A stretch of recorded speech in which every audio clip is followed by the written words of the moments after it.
बताया गया था मुसलमान सरकारी मुलाजमत में 33.83% मुसलमान सरकारी मुलाजमत में थे, 33.83% मुसलमान। क्या था उस वक्त?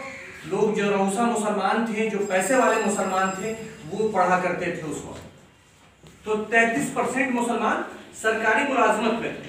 और जब सच्चर कमेटी की रिपोर्ट आती है 2005 में, ये हम नहीं कह रहे हैं, ये गवर्नमेंट की रिपोर्ट कह रही है, जस्टिस सच्चर कमेटी की रिपोर्ट आती है 2005 में, जस्टिस रंगनाथ मिश्रा कमीशन की रिपोर्ट आती है 2005 में, तो पता चलता है मुसलमान 2.5% से ऊपर और 3% से नीचे है। तो ये जिम्मेदारी किसकी है?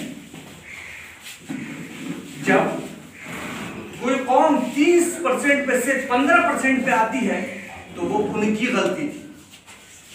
ये हमारी गलती है अगर 30 पे से 15 आ रहे हैं, लेकिन 30 पे से अगर हम 3% के भी नीचे आ रहे हैं तो ये सोचिए कहां है हम और किस तरीके से जा रहे हैं। ये एजुकेशन की कमी नहीं है, हमें आपको सोचना पड़ेगा, हमें लाइन ऑफ एक्शन नहीं पता है कि किस तरीके से चलना है। मैंने क्या कहा आपको कि 1960 के तकरीबन के दशक में मुसलमान वो लोग पढ़ते थे जो पैसे वाले मुसलमान हुआ करते थे। आज अल्हम्दुलिल्लाह हम पैसे वाले हों या गरीब हों, हमारा सभी बच्चा 10वीं 12वीं ग्रेजुएशन पास होता है, लेकिन सरकारी मुलाजमत में कहाँ हैं हम बिजनेस में कहाँ हैं और कहाँ हम अपने आप को खड़े हो रहे हैं। जब सच्चर कमेटी की रिपोर्ट यही आती है तो कहा जाता है मुसलमान हिंदुस्तान में दलितों से भी बदतर है, उनकी हालात दलितों से भी बदतर है, बुरी हालत है। तो आज जब हमारे हिंदुस्तान का कॉन्स्टिट्यूशन कहता है, संविधान उर्दू में कहते हैं आइन, कहता है कि हम कभी भी किसी भी जाति किसी भी धर्म के आधार पर किसी को रिजर्वेशन नहीं देंगे, कहता है ना।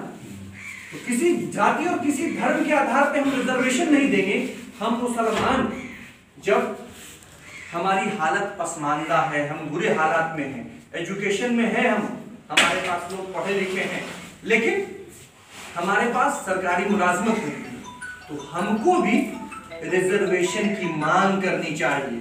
कहीं ये नहीं लिखा हुआ है ना कि फलाने तबके से हैं, ये हिंदू है या मुसलमान है या सिख है या ईसाई है, इसके आधार पे आपको मिलेगा।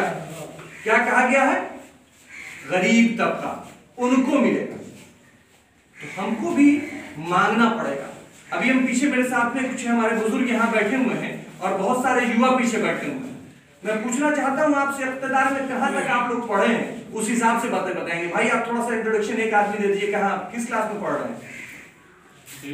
किस क्लास में पढ़ रहे हैं? क्या नाम है आपका? मोहम्मद मेहराज। किस क्लास में है आप? जमाते राबिया में। जमाते राबिया में। आगे क्या सोच है आपकी? आने वाले मुस्तकबिल में क्या करना चाहते हैं? पढ़ेंगे और कुछ। भाई आपसे पूछ रहे हैं, आप क्या कर रहे हैं? मैं जी मैं तो पढ़ चुका हूँ। पढ़ चुके हैं आप? जो पढ़ने वाले हैं थोड़ा सा वो बता दीजिए, क्या कर रहे हैं और आगे की क्या सोच है आपकी आने वाले मुस्तकबिल में?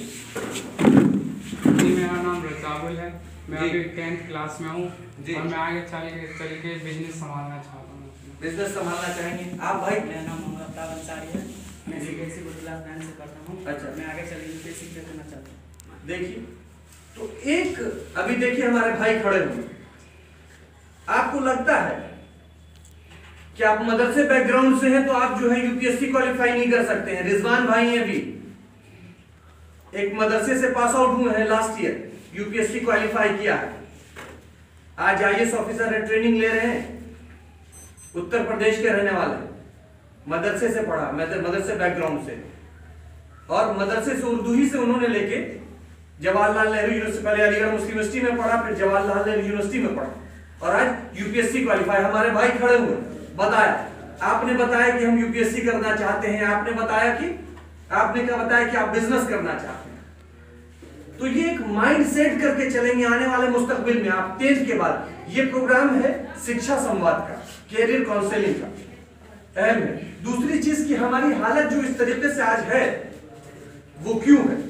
तो आप जैसे आप लोगों ने 10th किया, आपको बताने वाला नहीं आगे लोग हैं, आपके मोहल्ले में बहुत सारे लोग ऐसे पढ़े लिखे लोग हैं अच्छे खासे यहाँ बैठे हुए हैं, चचा बैठे हुए हैं, मोतियुर रहमान साहब हैं और लोग हैं। आप पूछिए आने वाले मुस्तकबिल में क्या प्रिपरेशन करें हम, किस तरीके से क्या करना है।